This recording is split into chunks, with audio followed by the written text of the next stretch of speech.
4个小时。要是坐车的话，我车就停在这知道。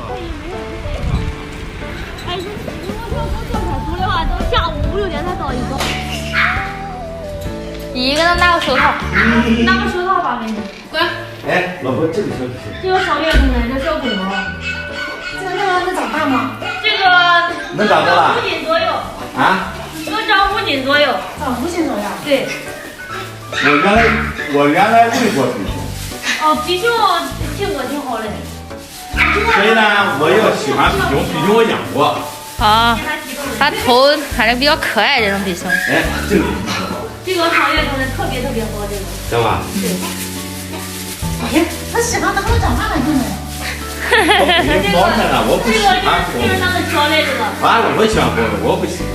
那你俩就一人养一个。一般人家都说你要养就养。这个毛好。这个上月工的特别。这几个月了？这个快3个月了，这2个多月，快3个月了。这个。这个就是好。这个能亲密接触一下吗？拿出来。没事，你戴手套可以拿。随便拿。哎，这个长得好漂亮。我这个比这个性格也好，他。品相一定要好一点。看他那啥，形态、体态好的很。我的妈！他跟我喜欢的狗熊，他喜欢猫狗，我喜欢。没有两个，一个养公，一个养比熊。那不行，没那么多精力。对，就是养一我个。哎呀，看看谁还跟我有缘。老婆，这个好玩，我喜欢这个。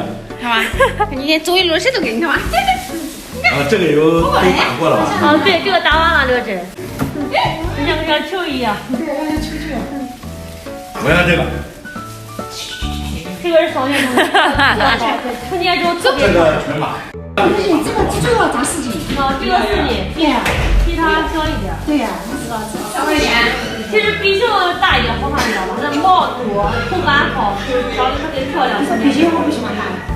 5、6斤是刚好的。你这个，它就这个一个小的，那个比你看这个品相比那个比它。这个合肥的粉丝，他们夫妻2个挺有意思的，为了争狗狗啊，已经踩定坑了。他们2个呢也挺可爱的，最终呢也选了一个满意的狗狗。这小狗狗呢，跟上主人也是肯定会非常幸福的。好了，今天这期视频就拍到这里吧。